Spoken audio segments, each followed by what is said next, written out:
एक लड़की के दो प्रेमी थे, वो दोनों से बातचीत करती थी, दोनों से बोलती थी कि मैं तुमसे प्यार करती हूँ, तुमसे करती हूँ, दोनों से मिलती थी, संबंध बनाती थी, सब कुछ एकदम बढ़िया चल रहा था। लेकिन इत्तेफाक की बात देखी कि दोनों लड़के एक दूसरे से मिलते हैं और दोनों को पता चल जाता है कि दोनों की प्रेमिका एक ही है और वो दोनों को धोखा दे रही है। और एक दिन जब लड़की एक प्रेमी को बुलाती है तो वो प्रेमी दूसरे प्रेमी को फोन करता है, बताता है कि लड़की ने मुझे मिलने के लिए बुलाया है।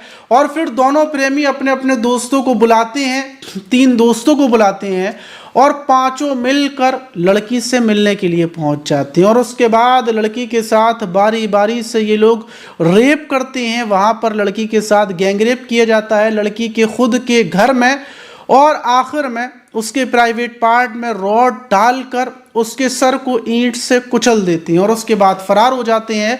जब इस घटना को शुरुआत से आप सुनेंगे तो आपकी रूह कांप जाएगी, और कहाँ की ये घटना है और कैसे लड़की के दोनों के साथ अवैध संबंध शुरू हुए, कैसे पता चला, पूरी कहानी बेहद ज़्यादा चौंकाने वाली है। तो चलते हैं और जो आज की घटना है इसको शुरुआत से जानते हैं। मेरा नाम माज है, उम्मीद है कि आप सब अच्छे होंगे, सुरक्षित होंगे। और जो आज की घटना है वो असम की है। जिस असम में बाढ़ आई हुई है, जहां खाने पीने के लाले पड़े हुए हैं, उसी असम की है। वहां का होलाकांडी एक इलाका है। उस इलाके में रहने वाला एक परिवार 4 अगस्त की रात को अपने घर में, मतलब एक शादी का प्रोग्राम था, क्योंकि जो होलाकांडी इलाका है वहाँ पर बाढ़ मतलब आई है, लेकिन कम बाढ़ आई है, ज़्यादा पानी नहीं भरा। तो वहाँ पर एक शादी काफ़ी टाइम पहले फिक्स हो गई थी और 4 अगस्त को शादी का प्रोग्राम था। उस शादी के प्रोग्राम में सारे लोग इकट्ठे होते हैं। वहीं पर एक लड़की स्नेहा जो अपने परिवार के साथ शादी के प्रोग्राम में पहुँचती है। सब कुछ एकदम बढ़िया चल रहा था, लेकिन स्नेहा की जो लड़ाई हो जाती है वो अपने मौसेरे भाई के साथ हो जाती है। जो स्नेहा है उसकी उम्र महज 16 साल है। और शादी में लड़ाई होने के बाद रात 10:30 बजे के टाइम पर, क्योंकि जो शादी का प्रोग्राम हो रहा था उससे थोड़ी दूरी पर स्नेहा का घर था, तो स्नेहा शादी के प्रोग्राम से गुस्से में निकलती है और अपने घर पहुंच जाती है। स्नेहा के परिवार के लोग सोचते हैं कि चलो लड़ाई हो गई है, हम यहाँ से कुछ खाने के लिए स्नेहा के लिए ले जाएंगे, वो खाना खा लेगी और वैसे भी प्रोग्राम ख़त्म होने वाला है। और स्नेहा घर चली जाती है। और आधे घंटे के बाद जो स्नेहा के परिवार के लोग थे, जब वो घर पर पहुँचते हैं तो वो देखते हैं, जो नज़ारा वो देखते हैं, उनके पैरों तले ज़मीन निकल जाती है। परिवार के लोग बेहोश होकर वहाँ पर गिर जाते हैं। स्नेहा के शरीर पर एक भी कपड़ा नहीं था, उसका चेहरा ईंट से कुचला हुआ था, वहीं पर ईंट पड़ी हुई थी।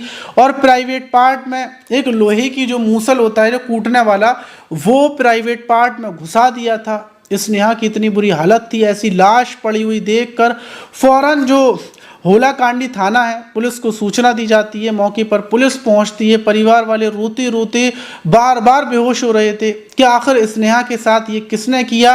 पहली ही नज़र में देखकर लग रहा था कि स्नेहा के साथ गैंगरेप किया गया है और उसके बाद उसकी खौफनाक तरीके से हत्या की गई है। जब पुलिस ये नज़ारा देखती है, स्नेहा की ऐसी हालत देखती है, तो वो सिर्फ रेप का मामला नहीं लगता, सिर्फ हत्या का मामला नहीं लगता, बल्कि ऐसा लगता है कि स्नेहा से बहुत ज़्यादा रंजिश निकालने के लिए उसको इतनी ज़्यादा तकलीफ़ दी गई, उसके चेहरे को कुछ लगाया, उसके प्राइवेट पार्ट में ये मूसल सा घुसाया गया।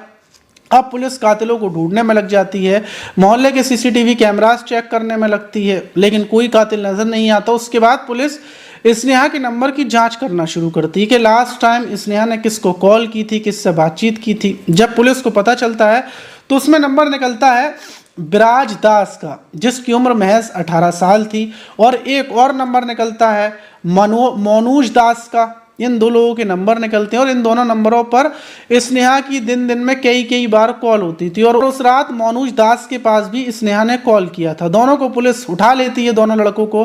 और जब इनकी लोकेशन को चेक करती है तो पुलिस को लोकेशन भी स्नेहा के घर की मिलती है। अब पुलिस दोनों युवकों से सख्ती से पूछताछ करती है कि तुम स्नेहा के घर पर गए थे स्नेहा से मिलने के लिए।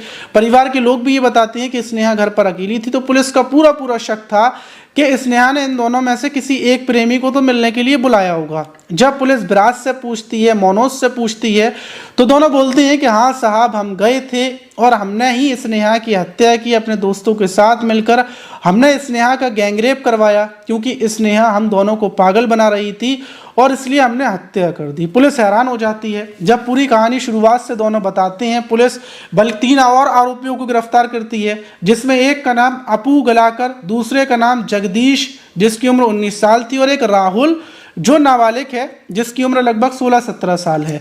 पुलिस इन 3 और आरोपियों को गिरफ्तार करती है, 5 को गिरफ्तार कर लिया जाता है। पूरी कहानी शुरुआत से विस्तार से जब पता की जाती है तो पता ये चलता है कि स्नेहा के प्रेम संबंध शुरुआत में मनोज दास से शुरू हुए थे। मनोज दास से उसकी प्रेम संबंध चल रहे थे, लेकिन उसके बाद वो विराज दास को भी अपना प्रेमी बना लेती है। विराज दास से भी वो मिलती थी, संबंध बनाती थी, अपने घर पर बुलाती थी, बाहर मिलने के लिए जाती थी, सब कुछ एकदम बढ़िया चल रहा था। वही जो मनोज दास और विराज दास हैं, ये एक ही गांव के रहने वाले हैं और इनकी आपस में एक दूसरे के दोस्तों के जरिए मुलाकात हो जाती है। जब मुलाकात होती है आपस में, क्योंकि दोस्तों को तो पता होता है कि उसकी गर्लफ्रेंड वो है, उसकी गर्लफ्रेंड वो है, तो आपस के दोस्त ही एक दूसरे को बताते हैं कि इसकी गर्लफ्रेंड बहुत अच्छी है, स्नेहा है। दूसरे के दोस्त बताते हैं कि इसकी भी गर्लफ्रेंड स्नेहा है और ऐसे कर कर दोनों को पता चल जाता है। जब पता चलता है तो दोनों एक दूसरे को फोटो दिखाते हैं कि स्नेहा मुझसे ही बात करती है, मुझसे भी करती है।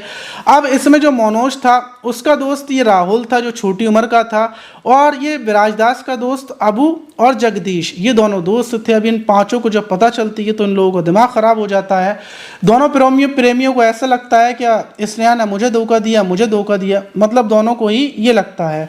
और दोनों अंदर ही अंदर बोलते हैं कि मैं तो बहुत प्यार करता था, बहुत प्यार करता था। और फिर ये बोलते हैं कि उसने जब हमें धोखा दिया है तो उसके अंदर संबंध बनाने की हवस है, क्योंकि वो दोनों से संबंध बनाती है। हम उसको ऐसा सबक सिखाएंगे कि वो भी याद रखेगी। वहीं 4 अगस्त की रात जब स्नेहा अपने घर पर आती है तो वो विराजदास को फ़ोन कर बताती है कि मैं घर पर आ गई हूँ, अकेली हूँ और परिवार के लोग शादी में हैं, उनको आने में देर लगेगी, अगर तुम चाहो तो मुझसे मिलने के लिए आ सकते हो। विराज फौरन ये बात मनोज को बोलता है, मनोज अपने एक दोस्त को बोलता है और ऐसे कर कर ये 5 दोस्त इकट्ठे हो जाते हैं और ये फैसला करते हैं कि आज स्नेहा को सबक सिखाया जाएगा। और स्नेहा के घर पर पहुंचते हैं। स्नेहा बेचारी इस उम्मीद में थी, हैरत की बात देखिए कि स्नेहा की जो उम्र थी वो महज 16। स्नेहा इस उम्मीद में थी कि सिर्फ विराजदास आएगा, लेकिन जब वो देखती है कि उसका दूसरा भी प्रेमी है तो वो हैरत में, मतलब उसके पैरों तले ज़मीन निकल जाती है कि आखिर ये क्या हुआ। और 3 और दोस्तों को देखती है, वो नहीं समझ पाती कि उसके साथ क्या होने वाला है। और उसके बाद ये मनोज और विराज दोनों उसके ऊपर टूट पड़ते हैं, पहले उसको मारते हैं, पीटते हैं, फिर इसके 3 दोस्त इसको पकड़ लेते हैं स्नेहा को और दोनों मिलकर स्नेहा के साथ रेप करते हैं। रेप करने के बाद फिर ये बारी बारी से इसके साथ रेप किया जाता है, इसको मारते हैं।